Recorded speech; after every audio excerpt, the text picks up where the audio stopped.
pessoal, Rodrigo aqui trazendo pra vocês mais um review pro canal. Dessa vez a minha review com spoilers de Guardiões da Galáxia Volume 3.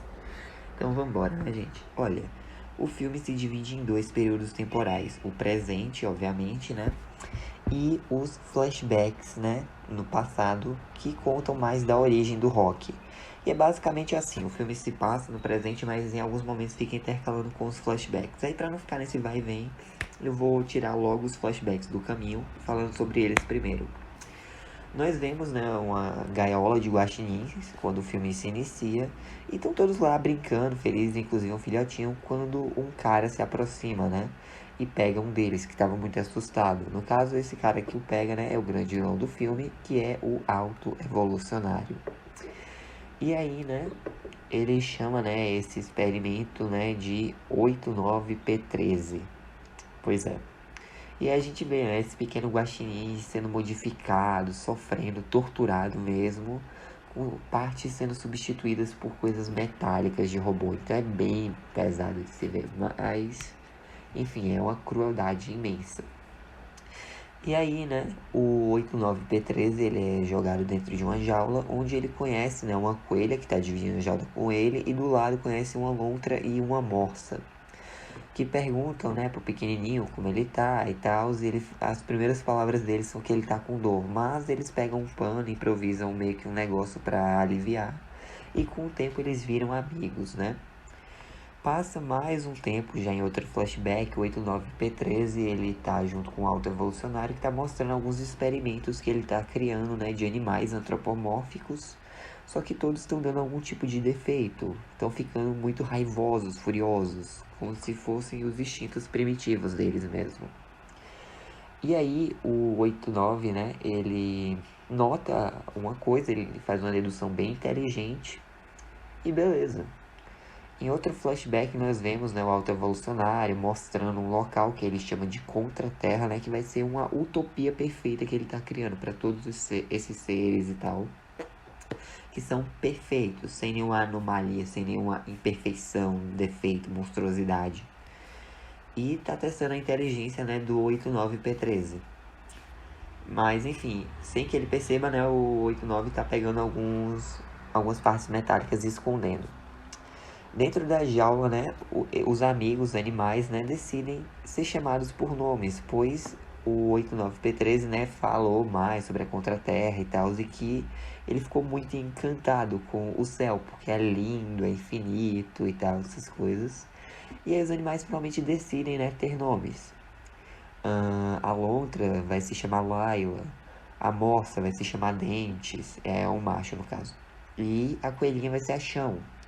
Já o 89P13, ele fala que ele é fascinado por foguetes, então o nome dele será Rocket, no caso Rock, né? E bom, a gente vê, né, o Rock dizendo que um dia todos vão sair dali e ele vai pilotar foguete, eles vão voar juntos para um lindo infinito céu e tal. Mas, enfim, né? O Rock, ele é levado pelo Auto Evolucionário para ver mais testes com animais, só que dessa vez ele viu, né? Ele seguiu o conselho do Rock e deu certo. Os animais agora estão antropomórficos, estão raciocinando, essas coisas, estão civilizados, por assim dizer. E aí, tipo, o Rock pergunta, né, quando ele e os amigos vão para Contra-Terra. Só que o Auto Evolucionário diz que eles não vão. Ele, na verdade, está interessado em fazer uma cirurgia para remover o cérebro do 89 e estudá-lo. E os outros vão matar. Vão matar eles. O que deixa o Rock Raccoon, né? O Rock meio, como se diz, nervoso, assustado, apavorado. Ele vai pra jaula e a gente descobre que as partes que ele estava roubando de peças era para construir uma chave que abrisse a gaiola. Tipo um keycard mesmo. Ele faz isso e ele e a Layla conseguem sair da jaula. Só que antes que dê mais alguma coisa, o Auto Evolucionário aparece e mata a Layla. Também mata o Dentes e a Chão. Deixando, né, o Rock mó perdido, mó raivoso, furioso. Ele ataca o Auto Evolucionário, começa a rasgar o rosto dele, arranhar, pense. E aí ele consegue fugir enquanto um monte de funcionários lá estão atirando nele, né? Ele rouba uma nave e vai embora. E assim nós temos, né, o fim dos flashbacks e vamos pro presente, onde os Guardiões agora estão em lugar nenhum, né, que é a nova base deles, o novo QG. E aparentemente tudo tá bem. O Rock agora tá meio que pegando o Zune do Quill quando ele não tá olhando, porque ele gosta das músicas. E o Quill, ele ainda tá mó deprê por causa da Gamora e tal. Ele começou a beber e tal. Só que a vida dos Guardiões em lugar nenhum é logo perturbada por Adam Warlock, né? Que saiu do casulo bem cedo e foi enviado para buscar o Rock. E aí tem toda uma batalha lá e tal. A Nebulosa, ela, depois de muito esforço, consegue perfurar, né, o Adam com a espada lá no braço que o Rock fez pra ela, né? E o Rock é gravemente ferido nessa batalha. Eles levam ele pra a Bowie, né, pra tentar operá-lo e tal, mas descobrem que tem uma kill switch que foi implantada por alguém para caso tentassem mexer, né, com ele, o Rock morreria. E aí, eles investigando um pouco, descobrem, né, mais ou menos de onde veio o material, essas coisas, que é da Orgosfera, né, da Orgocorp. E aí, os Guardiões já partem pra lá, pois o Quill, ele quer compensar tudo que fez. Aliás, afinal, o Rock é o melhor amigo dele, né, e tal. E, tipo, a Mantis fica o tempo todo, Quill, olha, é o seguinte, porque você nunca pensou em voltar pra Terra e tal? Porque, tipo, seu avô, vai que ele ainda tá vivo, você ainda tem família além de mim. E ele, não, mas a primeira coisa que ele fez depois que minha mãe morreu foi gritar comigo, Ela, mas, tipo, se coloca no lugar dele. Ele perdeu a filha e, de certa forma, o neto no mesmo dia. Mas, enfim, o Quill fica meio que ignorando a Mantis, né? O Kraglin e a Cosmo ficam pra trás, em lugar nenhum, enquanto o resto da equipe vai, né? A Nebulosa, ela contacta os saqueadores e a gente descobre que a Gamora agora faz parte desse grupo, né? E o Quill, ele fica meio que assim, né? Tentando chegar nela, mas ela simplesmente ignora os avanços dele, pois ela não o conhece, literalmente. E aí eles conseguem se infiltrar na Orgocorp, mas dá ruim, porque eles meio que são reconhecidos e tal. Tá tendo um ataque, mas eles conseguem escapar de lá com uma esferazinha, né, que contém as informações para operar, né, para salvar o Rock, meio que desativar essa kill switch. E só o Drax e a Nebulosa que se ferem mesmo durante esse ataque. Mas, enfim, eles acabam descobrindo, né, sobre o passado do Rock. A Nebulosa até comenta que, tipo, nem tudo que tudo que o Thanos fez com ela não chegou nem ao nível do que o Rock sofreu. Então, pra gente ver o quão auto-evolucionário é um babaca, né? Mas enfim, a informação, né, a senha de desativação não tá ali e a gente descobre que um dos cientistas do autoevolucionário, né, o Teal, ele baixou a senha para a cabeça dele e apagou do orbe de informações. Ou seja, eles vão ter que ir, né, até a Contra-Terra para buscar. Eles dizem, você sabe que isso é uma armadilha, né, mas o Quill não tá nem aí. Ele diz que é um contra-ataque e tal, mas enfim. A Gamora quer dar o fora dali. Só que não tem tempo e eles partem pra lá, né? Já o Adam Warlock, ele voltou pra mãe dele, a Aisha. E, bom, os soberanos, eles meio que foram criados pelo auto-evolucionário. Ele diz que não vai mais tolerar erros. Vai deixar o Adam ir atrás do Rock mais uma vez, mas senão ele vai eliminar os soberanos. Os soberanos conseguem capturar um dos saqueadores, né? E tentam interrogá-lo pra meio que revelar onde eles estão. Só que ele não abre o bico e o Adam acaba matando ele. Mas por conveniência de roteiro, né, eles conseguem escutar pelo comunicador uma transmissão da Gamora, transmitindo as coordenadas de onde ela vai estar. E aí, né, o Adam até simpatiza com uma criaturinha, né, que é o Blurb, que tava com o saqueador. E beleza, chegando na Contra-Terra, a equipe se divide, né, o Quill meio que bola um plano lá, e ele, o Groot e a Nebulosa vão de carro até a pirâmide, a nave lá do Alto Evolucionário, enquanto a Gamora fica na nave, o Drax e a Mantis ficam de olho na nave. Chegando lá, eles encontram com alguns guardas, né? O Warpig é um deles, e ele manda a Nebulosa ficar do lado de fora, pois ela é praticamente uma arma ambulante, né? O Quill e o Groot vão pra lá, só que, obviamente, né, é uma armadilha. O Warpig voa até a nave, né, pra tentar pegar o Rock. A Gamora luta contra ele, mas do nada o Adam Warlock chega, mata o Warpig, meio que começa a lutar contra a Gamora. E o Quill fala, né, tipo, que essa utopia que ele tentou criar, esse mundo perfeito na Contra-Terra, não deu muito certo, pois eles viram violência, viram morte, viram roubo. Tem razão. E aí o Alto Evolucionário vai, aperta um botão na nave, começa a decolar e começa a explodir vários locais na Contra-Terra. O Drax meio que engana a Mantis, né, pra subir com ele numa moto e irem até a nave. E basicamente a Nebulosa, o Drax e a Mantis pulam na nave para tentar salvar o Quill e o Groot, né? Mas o Quill e o Groot eles já tinham um plano, eles tinham escondido as armas dentro do Groot, começam a lutar contra todo mundo ali, pegam o tio e pulam. E aí o Groot meio que imita aquela cena lá do Buzz e do Woody em Toy Story 1 planando, né, com asas.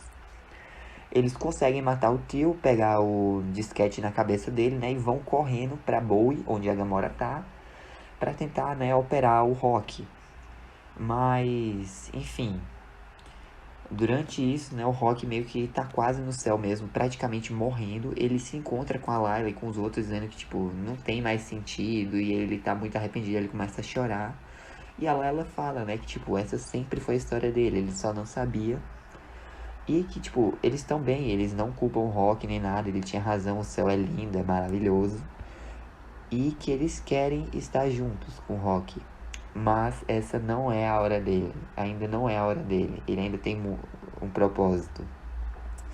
E aí o Quill e os outros conseguem salvar o Rock, né? E a gente tem uma cena mó emocionante. Mano, eu tava chorando na cadeira, que é o Quill, o Groot e o Rock se abraçando.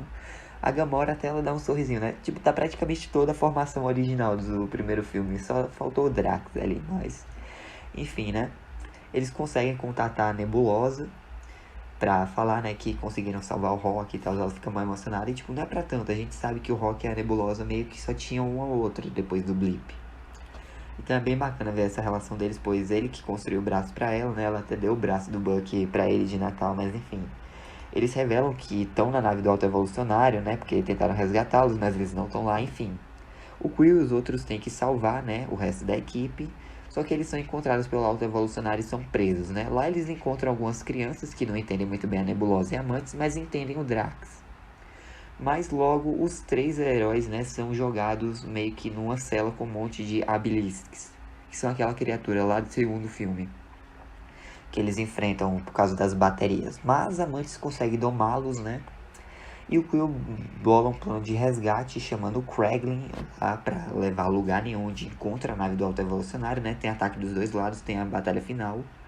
O Alto Evolucionário já tá louco, os próprios funcionários se voltam contra ele, mas ele mata todo mundo. E aí, quando a equipe toda se reúne, né? Tipo, a Gamora quer dar o fora dali, mas, tipo, tem um monte de crianças na nave, né? E o próprio Rock fala que ele cansou de fugir.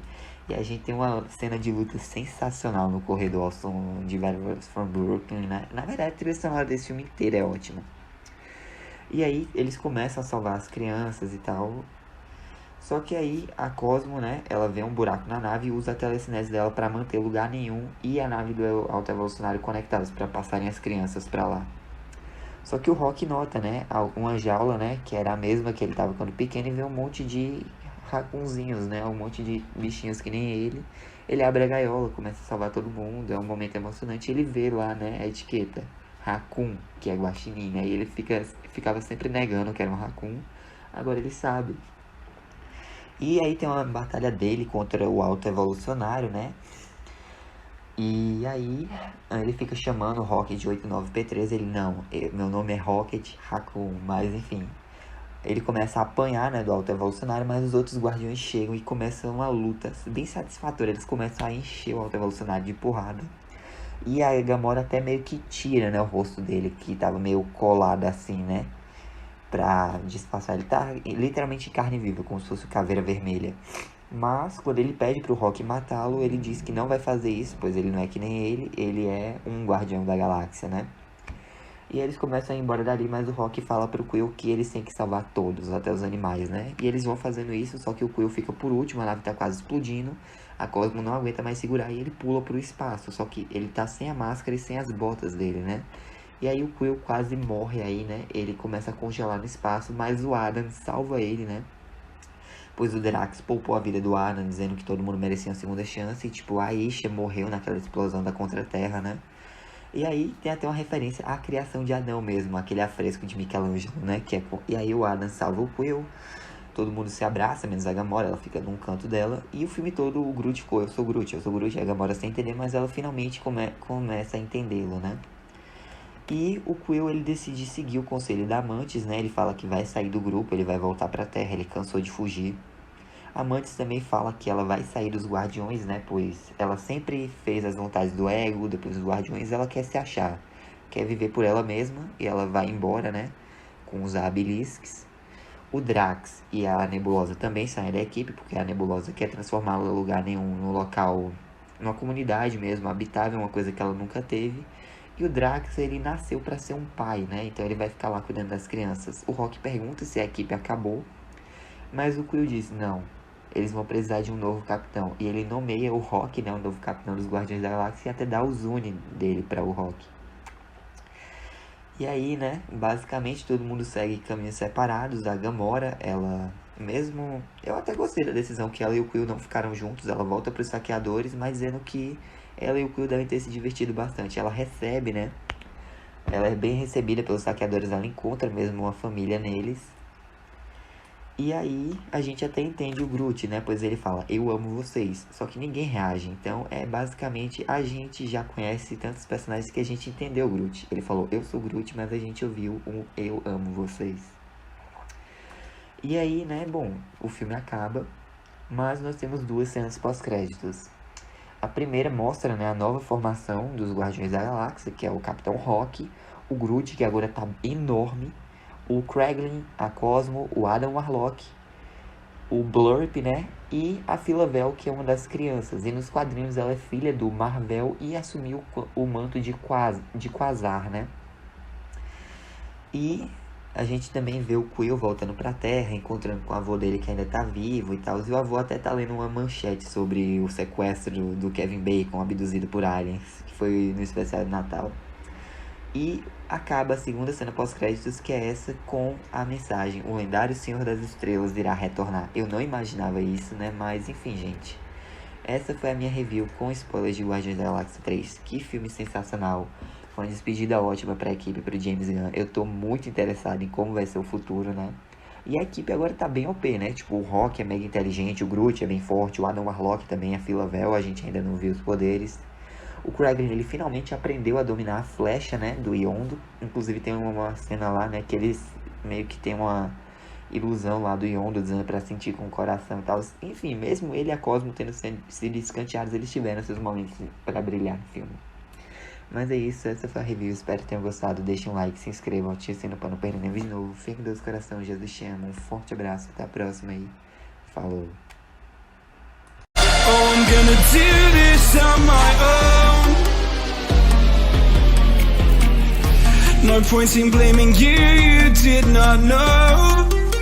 Oh, I thought you would